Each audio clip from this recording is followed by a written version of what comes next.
오늘은 사순절 일곱째 날입니다.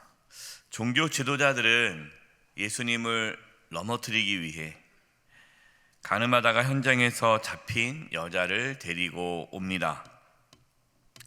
종교 지도자들의 관심은 백성들을 하나님 말씀으로 바르게 인도하는 데 있지 않고 자신들의 권력을 유지하는 데만 있죠. 자신들의 권력을 유지하기 위해서라면 사람을 도구로 사용하는 자들이었습니다. 가늠하다가 현장에 잡힌 여인을 이용해서 예수님을 고발하려고 한 것입니다. 4절이에요. 예수께 말하되 선생이여, 이 여자가 가늠하다가 현장에서 잡혔나이다. 이상하죠? 왜 이상합니까? 가늠하다가 붙잡혔으면 남자도 잡혀와야 되는데 여자만 데리고 왔어요. 무엇을 의미할까요? 계획된 거죠. 일부러 조작된 것일 수 있다라는 것입니다. 이처럼 자신의 어떠한 이익을 위해 속이고 조작하고 또 사람을 이용하는 것, 여러분, 이것은 정말로 하나님께서 기뻐하지 않은 일입니다.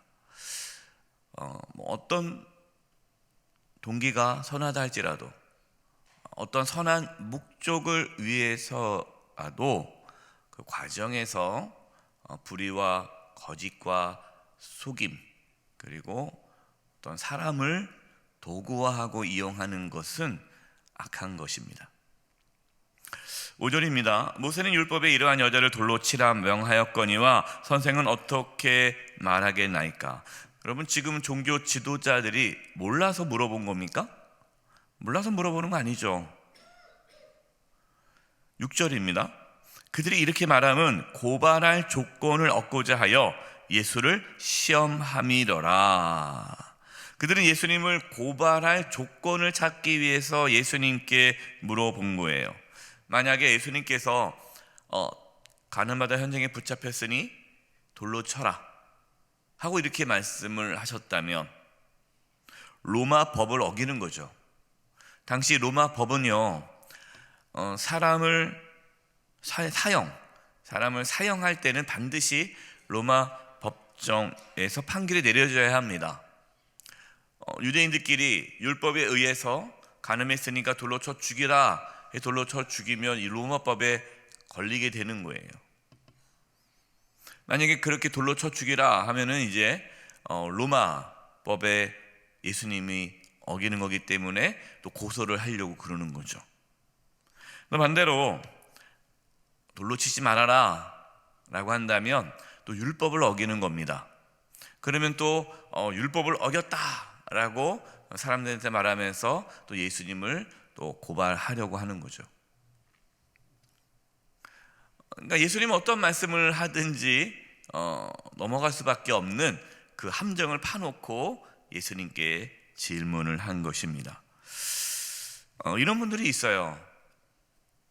이렇게 질문을 할 때 분들이 있습니다. 신앙이 궁금하다고. 가만히 있다 보면은 궁금해서 질문한 것이 아니라 자신의 어떤 의로움을 내세우기 위해서, 아니면은 또 하나님 말씀이 틀렸다라는 것을 자기가 증명하기 위해서 논쟁을 하기 위해 질문하는 분들이 있습니다. 그러니까 의도가 정말 궁금해서가 아니라 어떠한 악한 의도를 가지고 질문하는 경우가 있죠. 그런 질문은 안 좋은 거죠. 신앙에 전혀 도움이 되지 않습니다. 우리가 신앙에서 궁금한 거 있으면 질문해야 합니다. 그러나 그 질문이 진짜 내가 몰라서 정말 알고 싶어서, 하나님의 뜻을 알고 싶어서 질문한 거라면 그 질문은 우리를 살리는 거지만, 그렇지 않고 자기의 의로움이나 어떠한 자기의 생각을 주장하기 위해서 질문을 하는 것은 서로 죽이는 일이 되는 것이죠. 예수님은 종교 지도자들의 그 속마음을 아셨습니다. 그래서 대답하지 않으신 거예요. 아무런 대답을 하지 않습니다. 그리고 몸을 굽혀서 손가락으로 땅에 무엇을 쓰십니다. 물어보시는 분들이 있어요. 목사님, 예수님께서 뭘 썼을까요? 저도 모릅니다. 성경에 나와 있지 않아요, 뭘 썼는지는. 근데 쓰셨어요. 종교 지도자들은 계속 다 끝입니다. 왜 대답을 안 하냐? 빨리 대답을 해라, 대답을 해라. 그리고 예수님께서 몸을 일으키신 다음에 전혀 생각하지 못한 말씀을 하시죠. 7절입니다. 그들이 묻기를 마지 아니하는지라. 이에 일어나 이르시되 너희 중에 죄 없는 자가 먼저 돌로 치라 하시고, 죄 없는 자가 먼저 돌로 치라. 예수님은 율법의 의미를 알려주시는 거죠. 종교 지도자들은 율법을 가지고 사람을 정죄하고 판단하고 죽이는 데 썼는데, 예수님은 율법의 의미를 되살려 주신 것입니다. 율법의 의미는 무엇입니까? 율법의 기능은 무엇입니까? 율법은 다른 사람을 정죄하고 판단하고 죽이라고 주신 것이 아니라 내가 죄인임을 깨달으라고 주신 것이죠. 하나님 말씀을 다른 사람에게 적용하면 안 됩니다. 어떤 분들은 말씀을 들으면 아유, 이 말씀을 누가 들었어야 되는데. 아니에요. 그 말씀을 누가 들어야 됩니까? 내가 들어야 돼요. 내가 들어야 되는 거예요. 우리는 좀 기본적으로 다른 사람을 정죄하고 판단함으로써 자기가 의롭다라는 것을 은근히 내세우려는 경향이 있어요. 막 누구를 험담하고 누구를 막 욕을 하고 깎아내리면서 마치 나는 괜찮은 사람인 것처럼 그렇게 자기의 죄악을 다른 사람을 정죄하면서 숨기는 경향이 있습니다. 누구나 다 그래요. 그래서 사람들이 왜 모이면은 수근수근거리고 왜 험담하고 왜 그렇게 욕을 할까요? 그렇게 해야 자기의 연약함을 감출 수 있기 때문에 그러는 거예요. 다른 사람의 허물과 죄악을 보기 전에 먼저 우리 자신을 돌아볼 수 있기를 바랍니다. 나를 먼저 돌아볼 수 있기를 바라요. 예수님께서 그걸 하신 거죠. 사람들의 시선이 가늠하다가 붙잡힌 이 여인에게 있다가 그 시선을 자기에게 돌린 거예요. 죄 없는 자가 먼저 돌로 치라. 자기를 돌아보니까 죄가 있거든요. 돌로 칠 수가 없는 거예요. 나도 죄인인데 어떻게 내가 죄인인데 내가 다른 사람을 판단할 수 있고 심판할 수 있겠습니까? 9절이에요. 그들이 이 말씀을 듣고 양심의 가책을 느껴 어른을 시작하여 젊은이까지 하나씩 나가고 오직 예수와 그 가운데 섰는 여자만 남았더라. 말씀을 듣고 가책을 느낀 거죠. 여러분, 이게 은혜입니다. 하나님 말씀을 들을 때에 가책을 느낄 수 있기를 바랍니다. 하나님 말씀을 들을 때 찔림이 있기를 바랍니다. 하나님 말씀이 있을 때 내 자신을 정직하게 볼 수 있는 은혜가 있기를 바랍니다. 10절 11절이에요. 예수께서 일어나사 여자 외에 아무도 없는 곳을 보시고 이르시되 여자여, 너를 고발하던 그들이 어디 있느냐? 너를 정죄하는 자가 없느냐? 대답하여 주여 없나이다. 그냥 중요한 얘기 말씀을 하세요. 예수께서 이르시되 나도 너를 정죄하지 아니하노니 가서 다시는 죄를 범하지 말라 하시니라. 이 말씀을 우리가 오해하면 안 됩니다. 어떤 오해냐면 죄를 지어도 괜찮구나. 가늠하다가 현장에 붙잡혀도 안 죽네. 정죄하는 사람이 없네. 예수님도 내가 너를 정죄하지 않는다. 야, 그렇구나. 이제 죄를 지어도 되는구나. 죄를 지어도 심판을 받지 않는구나 라는 뜻이 아니에요.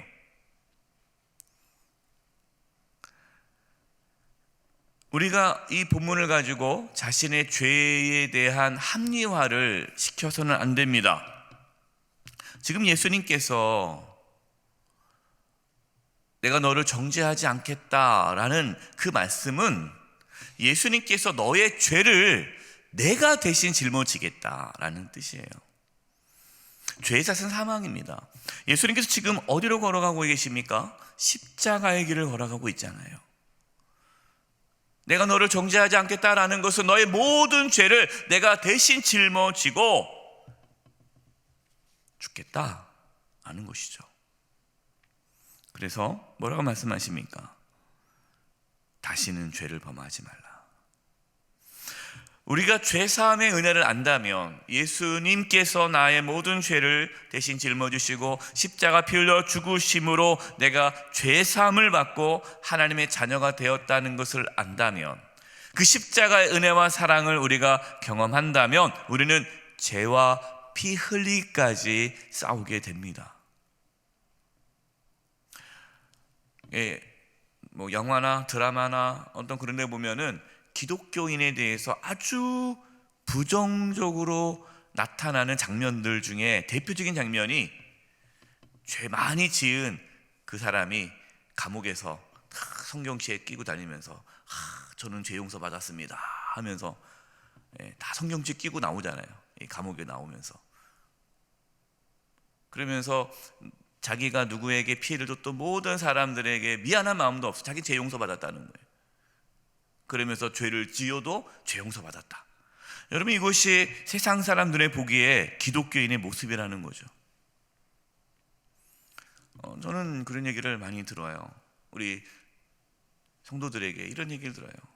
직장에서 욕먹는 사람, 정말 직장에서 저 사람은 아니야 아는 분들 중에 상당수가 교회 다닌다는 거예요. 차라리 교회 다닌다는 말을 하지 말지. 모임에서는 기도하고 또 교회 나가라고 하는데 주변 사람들은 다 싫어한대요. 그런 얘기 들을 때마다 너무 안타까운 거예요. 12절입니다. 예수께서 또 말씀하여 이르시되 나는 세상의 빛이니 나를 따르는 자는 어둠에 다니지 아니하고 생명의 빛을 얻으리라. 예수님이 생명의 빛이에요. 세상의 빛이에요. 그래서 예수님을 만나면 빛된 삶을 살아가는 겁니다. 빛의 자녀로 살아가는 거예요. 그래서 빛의 자녀가 뭡니까? 거룩함과 의로움과 선함, 그것이 나타나는 거예요. 이것이 구별이죠. 다른 거죠. 세상 사람과 다른 거예요. 오해하지 마세요. 그렇게 살아야 구원받는 것이 아닙니다. 진짜 구원받으면, 정말 내가 예수님을 믿으면, 왜? 생명의 빛이신 예수님이 내 안에 계시기 때문에 우리는 세상의 빛으로 살아가게 되는 거예요. 이번 사순절에 그 생명의 빛으로 오신 예수님, 그 예수님을 우리가 정말 주님으로 모심으로 우리의 말과 행동 하나하나가 세상의 빛으로 살아갈 수 있기를 바랍니다. 16절, 만일 내가 판단하여도 내 판단이 참되니 이는 내가 혼자 있는 것이 아니요 나를 보내신 이가 나와 함께 계심이라. 예수님은 늘 하나님과 함께 하셨죠. 하나님도 늘 예수님과 함께 하셨습니다. 우리가 예수님을 믿음으로 죄사함을 받고 성령 하나님이 우리 가운데 임하지 않습니까? 임마누엘, 하나님이 우리와 함께하는 삶을 살아가는 거예요. 여러분, 우리는 혼자가 아닙니다. 여러분, 우리는 혼자가 아니에요. 하나님이 함께 하십니다. 절대 두려워할 필요가 없어요. 지난 주일의 말씀에서 그 말씀을 나눴죠. 하나님은 우리의 아버지, 하나님은 우리와 함께 계십니다. 19절, 이에 그들이 묻되 내 아버지가 어디 있느냐? 예수께 대답하시되 너희는 나를 알지 못하고 내 아버지도 알지 못하는도다. 나를 알았더라면 내 아버지도 알았으리라. 하나님을 누가 알 수 있을까요? 예수님을 통해서만 하나님을 알 수 있어요. 그래서 예수님으로 말미암지 않고는 하나님께로 갈 자가 없다라고 말씀하셨습니다. 오직 예수님, 그 예수님을 우리가 알아야 하나님을 아는 거예요. 예수를 만나는 건 그 십자가의 은혜와 사랑을 아는 자가 하나님의 사랑을 알게 되고, 그리고 그 하나님과 함께 이 세상에서 살아가게 되는 것입니다. 이 사순절 기간에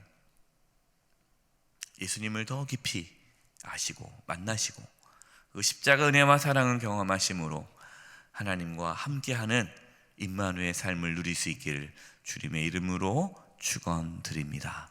기도하겠습니다. 하나님 아버지, 돌에 맞아 죽을 수밖에 없는 죄인인 저희를 대신해서 십자가에서 처참하게 피 흘려 죽으심, 그 십자가의 은혜와 사랑을 저희가 깊이 경험하기를 원합니다. 죽을 수밖에 없는 죄인인데 하나님의 자녀가 되어 세상의 빛으로 살아가게 하심에 감사를 드립니다. 하나님, 세상 사람들에게 하나님의 자녀됨을 나타나게 해주시고 저희들을 통해서 믿지 않는 우리의 가족과 이웃들이 하나님의 사랑을 보게 하여 주시옵소서. 예수님의 이름으로 기도드립니다. 아멘.